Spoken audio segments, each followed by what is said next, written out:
El Señor esté con ustedes. Y con tu espíritu. Del Santo Evangelio según San Lucas. Gloria a ti, Señor. En aquel tiempo Jesús comenzó a recorrer ciudades y poblados, predicando la buena nueva del reino de Dios.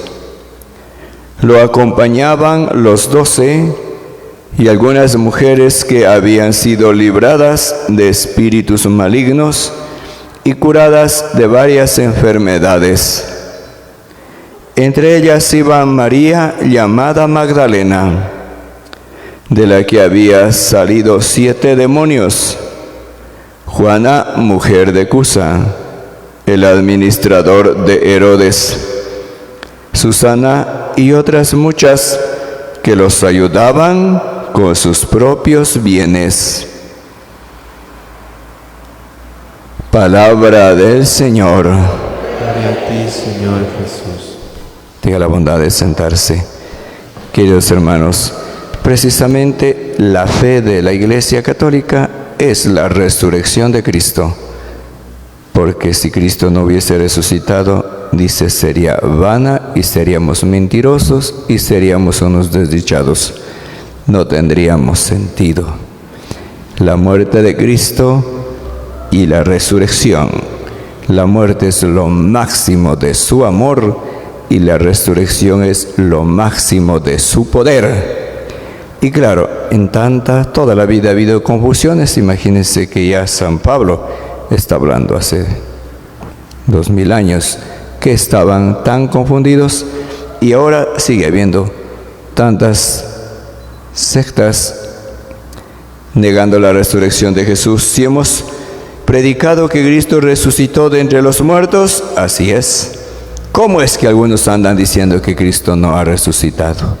Pues los testigos de Jehová dicen que el paraíso, el reino de los cielos es la tierra. Aquí mismo no hay un cielo como el que predicamos los católicos, porque los muertos si no resucitan, Cristo no resucitó. Por eso cuando rezamos el credo, Jesús descendió a los infiernos. No es que se fue al lugar de los diablos, descendió a los infiernos, era el lugar de descanso donde los santos, los hombres justos y santos que habían muerto antes de Cristo, estaban reposando hasta que Cristo muera y resucite para resucitar a ellos. Por eso dice que cuando Jesús murió, muchos los que habían muerto se les vieron otra vez caminar en Jerusalén, porque estaban ahí descansando y esperando, porque nadie podía resucitar antes de Jesús, porque Él es el primogénito de entre los muertos. Entonces, si los muertos, los santos justos del Antiguo Testamento, habían levantado y muchos los vieron, era porque Cristo había resucitado. Sin antes de Él no podían. Entonces aquí dice, ¿cómo es eso? Si los muertos no resucitan, Cristo no resucitó. Pero sí resucitaron los muertos, por tanto, sí resucitó Cristo. Y Él fue el primero, y Él es la primicia de todo. Y si negamos la resurrección de los muertos, entonces Cristo no resucitó. Entonces, qué vana nuestra fe y nuestra predicación. Y si nuestra esperanza en Cristo se reduce tan solo a las cosas de esta vida, somos infelices. Imagínense Jesús haber sufrido tanto para 40, 50, 80 años que se vive en la tierra y nada más. Pues no tiene sentido. Y si no había una gloria eterna, una salvación eterna, Jesús, ¿para qué? Pues murió así. Sufrir tanto, dice, no es así, seríamos infelices. Pero no es así, porque Cristo resucitó y resucitó como la primicia de todos los muertos. El primero.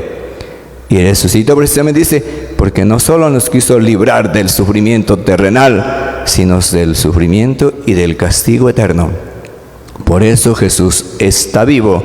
Y qué pena, pues, estos hermanos, que hasta ahora hayan tantos que todavía siguen dudando de la vida eterna, de algo más grande que el Señor nos ha querido dar.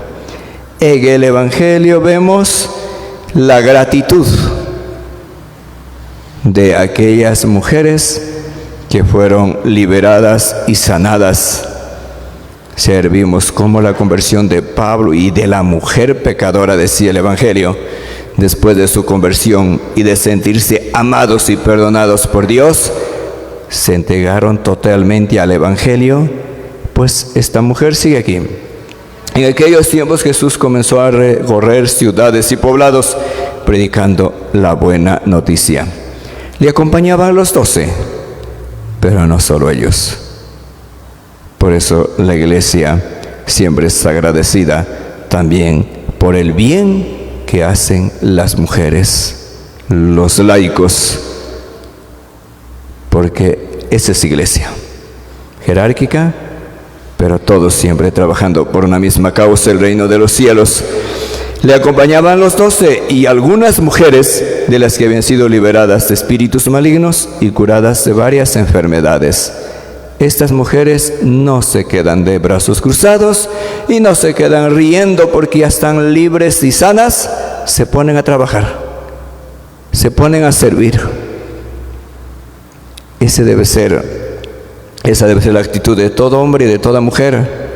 Por tantas cosas que Dios ha hecho en nuestras vidas, no es posible sentarnos a disfrutar de los bienes que Dios nos ha dado sin agradecerlo.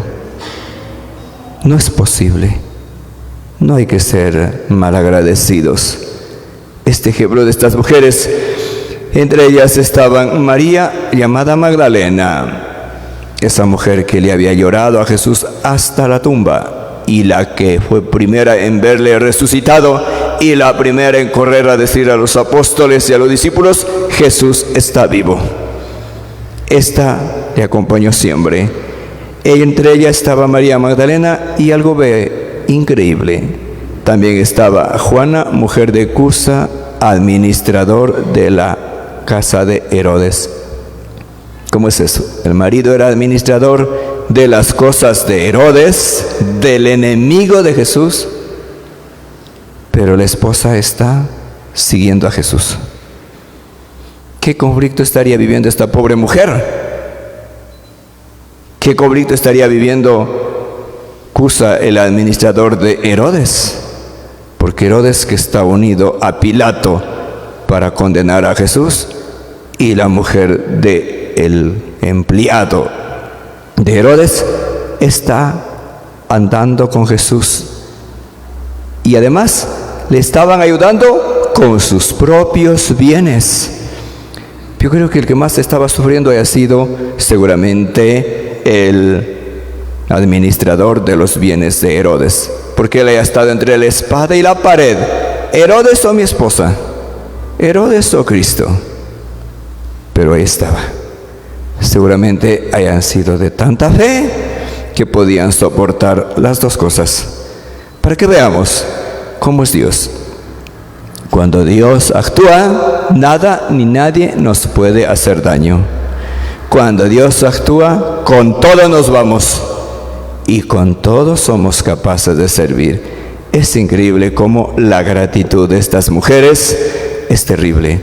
No se han quedado con lo que han recibido, sino que han recuperado y lo han devuelto a Dios, estando con Jesús, sirviéndole y siendo también ellas testimonio y testigos de todo lo que Jesús hacía. Así, queridos hermanos, pues pidamos al Señor que también a nosotros nos haga agradecidos. No nos quedemos quietos, demos testimonio. El resto se encarga Dios. Nada ni nadie puede pasarnos si Jesús no se la permite. De pie, por favor.